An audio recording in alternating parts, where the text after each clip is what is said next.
Eric Frantz and Jay Salveson here on the Full Court Press, and it's been a lot of fun. We love this time of year to reflect back on the different athletes, coaches, people who have come through Utah State over the years as they get inducted into the Hall of Fame, and this year is absolutely no different.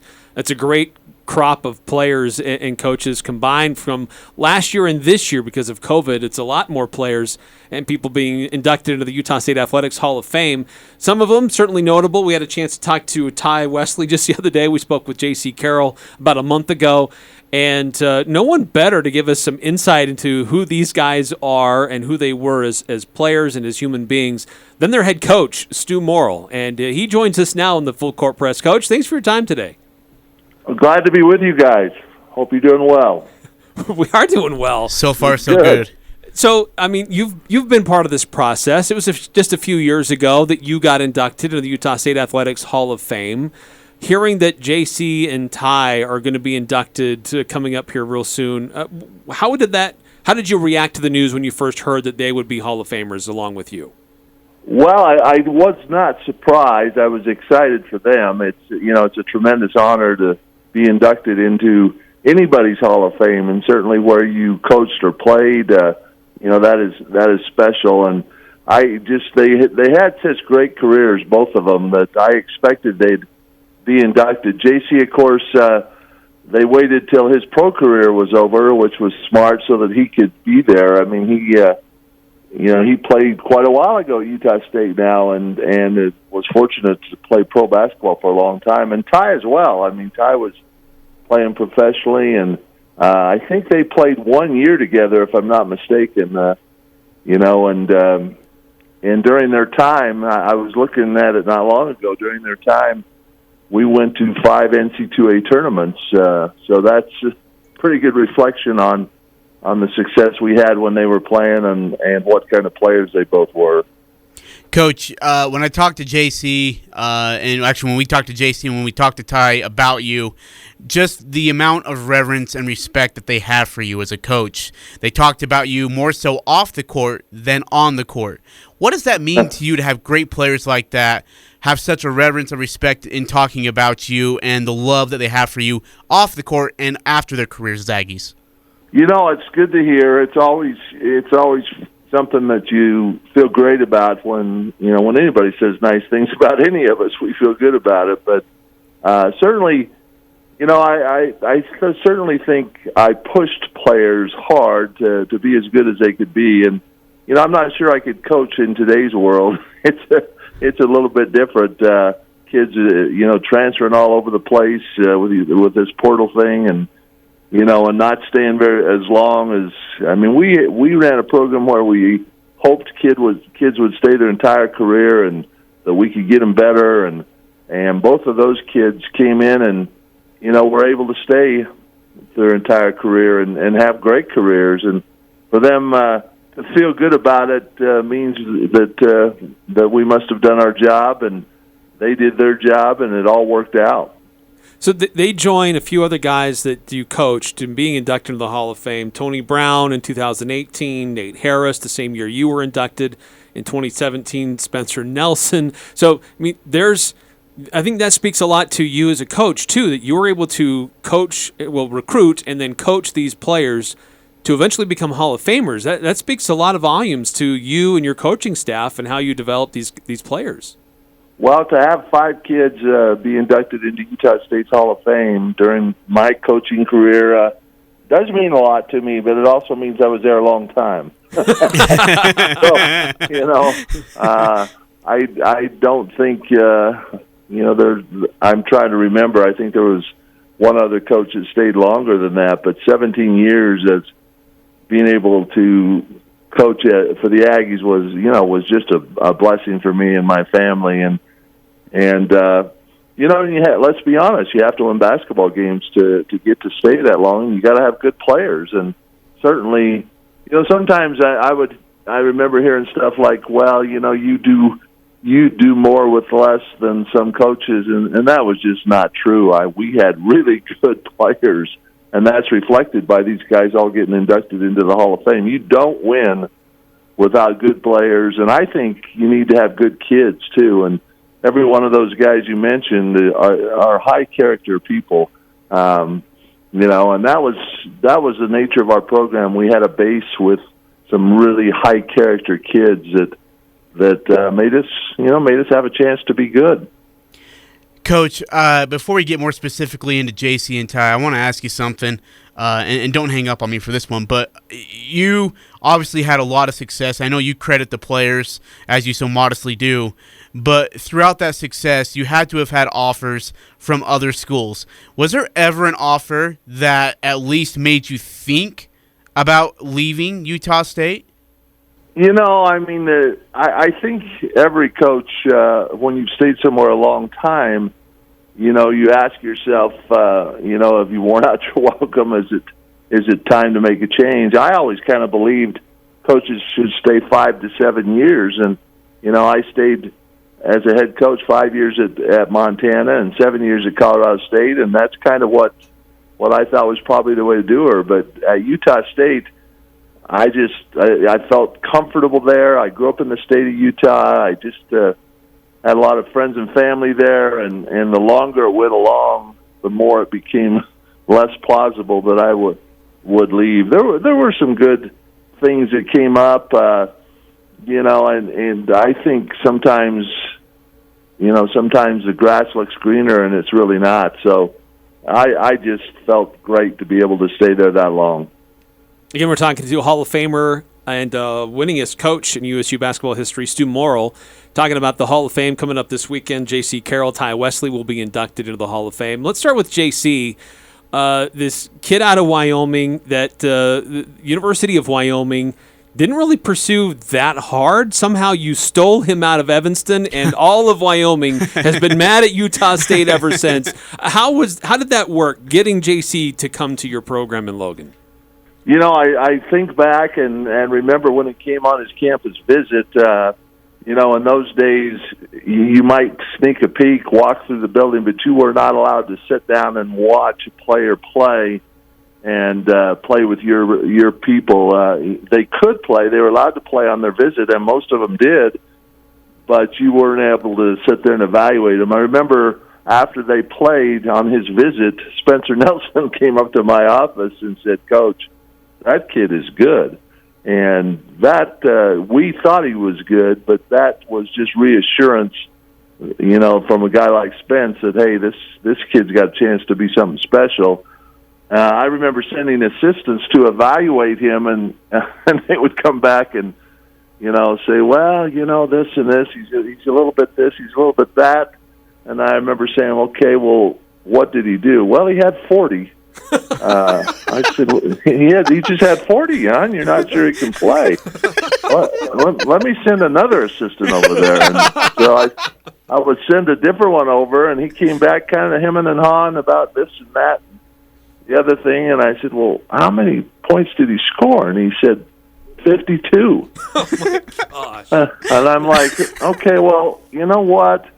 If a guy gets 52 or 40 in a church league game, he's doing something right. So, and Jaycee kind of looked at, he would have probably went to Wyoming. He was a Wyoming kid, and I think had some real ties there.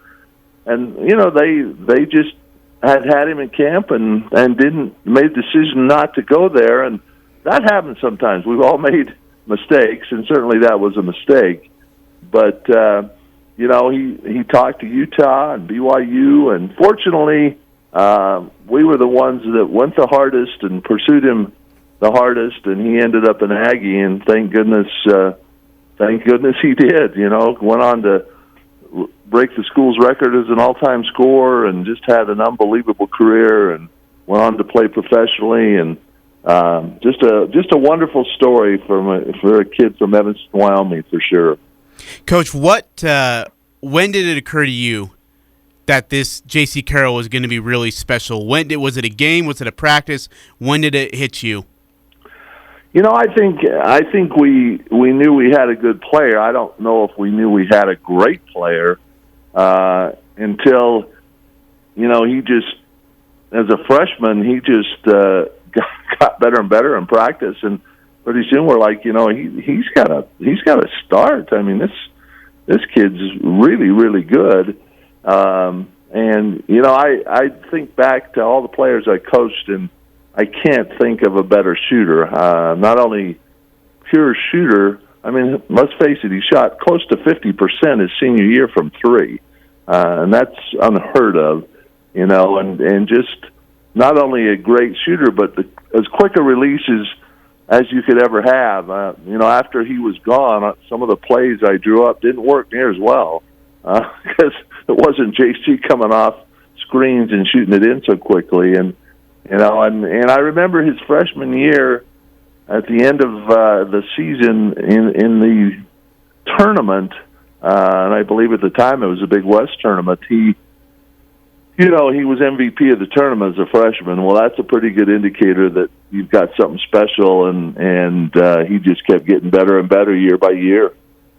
Coach, as you mentioned, he got better and better every year. That was a really special time, which you kind of alluded to earlier, that was a really special time when Jaycee was there, Ty was there. You went to a lot of postseason tournaments and had a lot of success. The spectrum was magical. I mean, that was such a special time in Utah State athletics history, and you were right in the thick of that. And what was that like from your perspective, being right in the middle of all of that? Utah State's always been a good basketball school. A lot of great coaches, and I grew up in the state of Utah, so I always knew that about Utah State. But we kind of had a magical period there where the fans just got better and better. The students were unbelievable. And you got to have some success for that to get magnified. And we were fortunate to have some success, but it was special. I remember my first year, and we weren't very good my first year, but we did beat Utah, who I think was 9th in the country. And I had never heard a place so loud. I mean, it was an in-state rival game, and Majerus and all that, but it was a good start, and it just got better and better as the crowds. We got to where we were packing the place, and the crowds were loud and made it completely undoable for opponents coming in there to try and deal with all the nuts going on. Riley Wallace once said to me, "It doesn't get any better." Riley Wallace was the coach of Hawaii, and he said after the game, "It doesn't get any better anywhere in the country than here."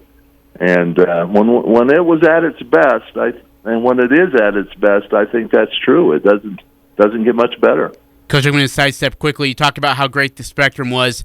There was a video that went viral very quickly. I know you don't have Twitter, and by the way, good decision. But it went about very quickly of you and, at the time, Dick Hunsaker, who was the interim Utes head coach on December 6th of 2000. You two going at it. Do you remember this game? That's funny you bring that up because a couple of my old assistants texted me a copy of that it was going around, and I had to chuckle. I mean, when you've been retired for 7 years, you look back and go, "Boy, was I an idiot or what?" But during the heat of battle, and especially in an in-state game, I do remember that incident. Dick and I have laughed about it a few times. I do Dick pretty well, but there were two sides to that issue, and I thought my side was right.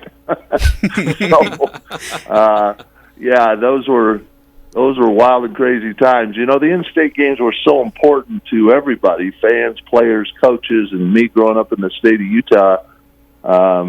We had a pretty good advantage over Utah during my time in Utah State, and won our share of in-state games. So it was important, and it caused a lot of emotion, and I got quite a chuckle out of that recent Twitter thing. Sean Daniels was holding you back. I mean, Sean Daniels was probably the only guy who could ever try and hold you back. Sean was great. He's a player that could very easily be in the Hall of Fame. Sometimes I think our junior college kids don't get looked at quite in the same light as the 4 or 5 year guys, and they really should when they have the kind of impact that Sean Daniels had, or Gary Wilkinson for that matter, or Jared Quayle. I mean, we had some Cardell Butler. We had some really good players out of out of junior college, and Sean Daniels was the one. He was on that team that beat Ohio State. Yeah, sure was. And really in the NC2As, I think that was unfortunately the last Aggie win in the NC2A tournament was when we beat Ohio State. But yeah, he was a great player. Coach, I want to switch to talk about Ty Wesley, another one of the inductees. Great career at Utah State, redshirted in 2004, 2005. Went on a mission, came back, and had 4 solid years with you. He's a great big man, good footwork. And I remember there was some tournaments and some games where teams thought, we're going to pressure the inbound ball handler, that we're going to take the ball out of the point guard and leave it to the big man to try to bring it up the court. And Ty Wesley just wouldn't bat an eye and could bring it up the court with ease, and certainly did a lot of other things for you too. Just when you look back on his career and how he developed as a player, what stands out to you, and that journey that he went on? You know, every player has a story, and some of the recruiting stories, like Jaycee's story, are special. And to look back on, first of all, Ty's has a special place in my heart, being from Provo High School, where I played and went to high school. And I had been trying to get a guy out of there. They, generally speaking, went to BYU, and one of my best friends, Craig Drury, was the high school coach at the time, and he was trying hard to give me a guy. And you know, we recruited the heck out of Ty, and there were he was pretty much going to go to BYU, and some things happened, and you know, they kind of messed it up a little bit. I won't go into too much detail, but he ended up an Aggie, and what a great Aggie he was. You know, just you're right though. He was just a guy that could do it all. I mean, he could pass it. People would double team him, and that was a mistake because he'd just get us wide open threes with his passing ability. You know, he could really make the best post moves that you can see. Now, nobody posts up anymore in college basketball, hardly anybody. But that was a big part of our game, and he fit right in, you know, and could execute our offense in so many different ways, bring the ball up the floor, had a little nasty to him, and, you know, that, to me, that's a good thing. But I say that in a positive way. He had a little, you know, he'd fight you if he had to try and win the game, and I love that about him. He was just, both those guys, Jaycee and Ty, were just so competitive, and you know, and that's what helped them develop so much. And Ty was another guy, just got better and better. And you know, his three straight years, sophomore, junior, and senior year, we went to the NC2A tournament, and we're nationally ranked and all those kind of things. So he just had a great run as an Aggie. Coach, Gary Wilkinson was also a duo with Ty Wesley. I know you've had your fair share of coaching great big men in your career, but where would you rank that duo of Ty and Gary on the same team? You know, right up there. Gary is, like I said, Gary's a JUCO guy that was an MVP of the conference, I think, and out of Salt Lake Community College, and you know, another guy that sure should be considered for the Hall of Fame. In my mind, he should be in because he just had such an impact. I think when you look at Gary and Ty as a combo, you also got to look back at Spencer and Nate. I'd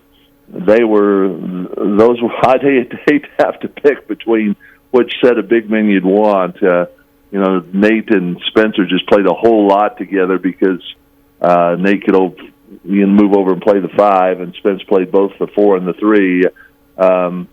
But Ty and Gary just, you know, we should have won the game versus Marquette in the NC2A tournament when they were playing together, had a lead with 2 minutes to go, and a variety of things happened, mainly basically an air ball hitting the front of the rim and dropping down, and they laid it up, or I think we'd have won. So, you know, that one sticks in my craw, as you can tell. But I look, Gary and Ty are still to this day great friends, and a lot of these kids made lifetime friendships. and let's be honest. I mean, they probably wouldn't be as good of friends if we hadn't won games. I mean, winning solves a lot of ills, right? Yeah. Winning. We had a group to get together with a bunch of Montana coaches. We'd all come through the Montana program and developed as coaches, and we all got together last fall. And I looked around at Mike Montgomery and a bunch of other guys. I said, if we hadn't won games, we probably wouldn't be doing this today.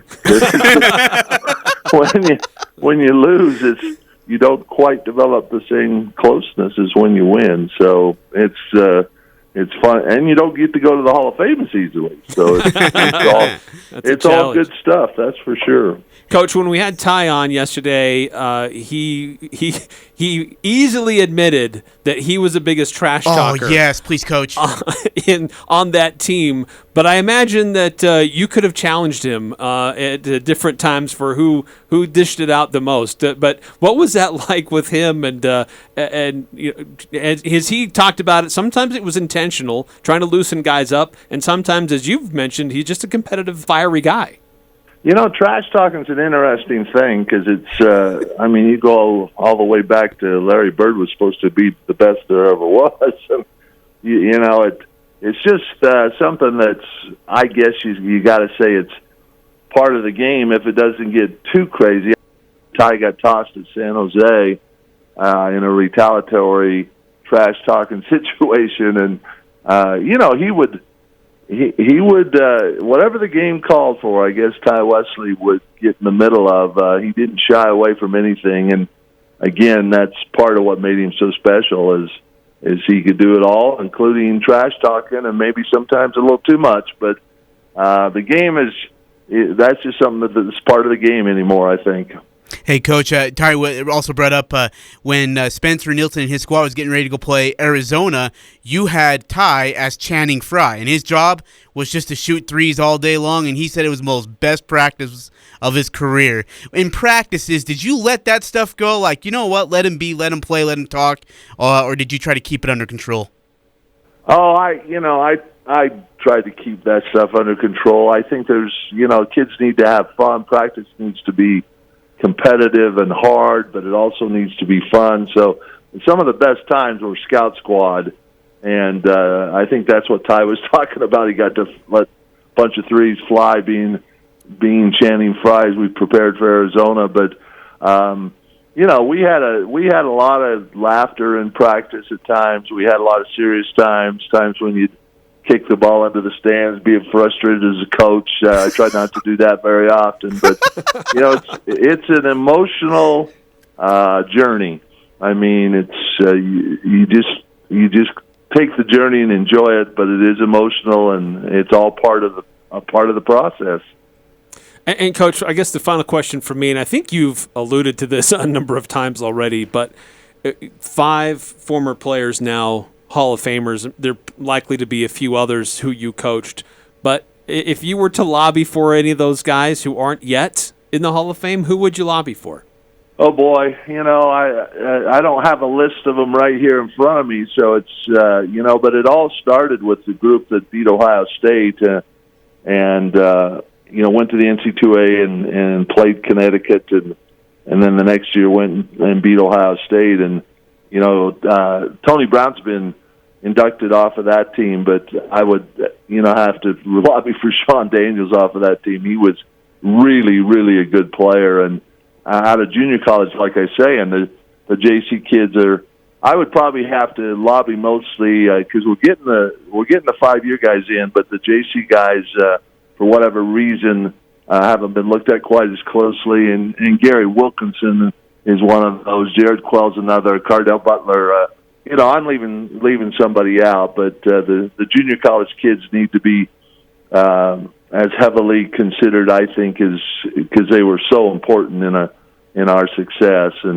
But you start naming names and you forget somebody, but those guys come to mind. Well, Coach, you're one of the best to ever do it. Excuse me, you are the best to ever do it here on the sidelines to walk the spectrum, and appreciate all you did for the university. And I know those that Ty and Jaycee are excited to see you this weekend as they get honored. It's a well-deserved recognition for them, and I'm sure there's going to be more coming down the pipeline that played under you. Well, I'm looking forward to seeing everybody in Logan. We haven't been back for a while, so it's going to be fun this weekend, and certainly great to see those two and congratulate them on such a fabulous honor. Hey, thanks, Coach. Appreciate your time today, and hope you and your family are doing well, and enjoy your time in Logan. Thanks, Coach. Okay, thanks, guys. It was fun.